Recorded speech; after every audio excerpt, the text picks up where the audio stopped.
Jika juru parkir dewasa muncul di sekitar minimarket area Batuwaraya Makam Muhammad, Fadli Sadewa, 11 tahun, harus minggir, pergi cari nafkah ke tempat lain dengan kerjaan apa saja.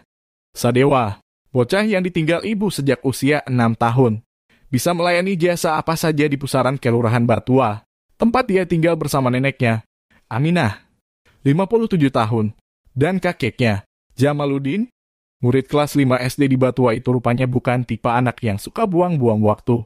Jemput bola. Itu dia trik jitu Sadewa mendulang pundi-pundi menurut kakeknya, Jamaluddin. Om, mau Ki, apakah Anda mau saya bersihkan rumput-rumput di pekarangan Anda? Kata kakek menirukan kalimat Sadewa kepada jejak fakta di kediaman Aminah. 57 tahun. 57 tahun. Jalan Batuwaraya, Lorong 7, Batua, Manggala, Makassar, Sulawesi Selatan, Rabu 11 Januari 2023 sekitar pukul 14.40 WITA. Kalimat Sadewa itu ketika menawarkan jasa bersih-bersih rumput lahan atau pekarangan rumah. Tetangga hingga sejumlah kalangan di Batua sudah memakai jasa bocah Sadewa sebagai juru bersih lahan layaknya juru kebun. Om, saya cabutkan maki rumput tak, kata Jamaluddin lagi menirukan perkataan Sadewa. Berapa tarif?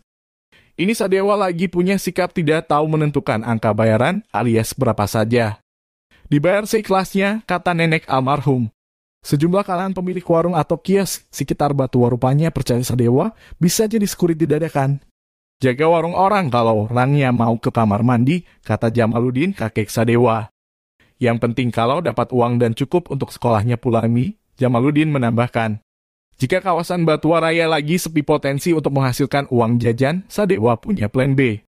Sadewa harus jalan kaki sejauh 1,6 km meninggalkan Batua ke arah barat daya, tepatnya Pasar Todopuli, Kelurahan Paropo, Panakukang. Pasar Todopuli merupakan benteng akhir pelarian Sadewa mencari uang jajan. Di pasar tradisional Kelurahan Paropo tersebut, Sadewa multijasa bisa jadi kuli panggul, jaga sementara toko orang yang mau ke masjid, bantu-bantu penjual ikan bersihkan sisik ikan, angkat barang toko atau barang pengunjung pasar dan lainnya.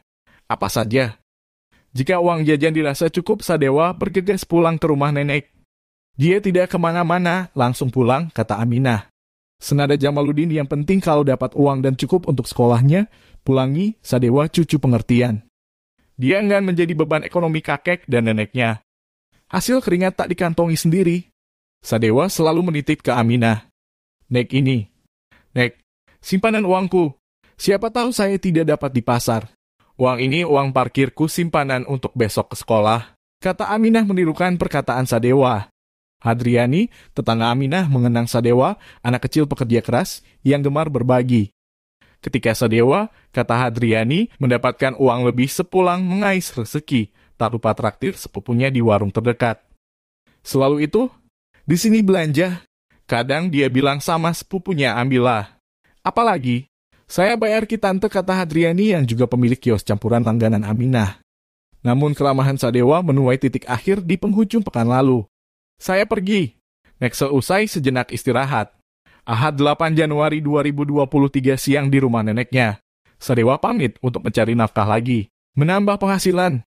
Saya pergi jadi juru parkir dulu, Nek, karena maukah saya mau belanja untuk sekolah besok. Rupanya kalimat itu adalah kalimat pamitan terakhir Sadewa kepada Aminah Ahad siang itu. Lalu pergilah Sadewa ke suatu minimarket di Jalan Batuwaraya yang tidak jauh dari rumah sang nenek. Di situ Sadewa kembali mengais rezeki sebagai juru parkir untuk tambahan uang jajan.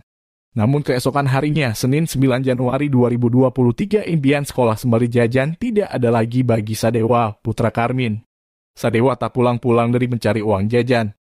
Dia hilang, diculik, dan dibunuh setelah ditawari upah Rp50.000 untuk bersih-bersih rumah. Mayatnya dibuang ke bawah jembatan Nipa-Nipa, Monconglo, Maros, Ahad 8 Januari 2023 malam.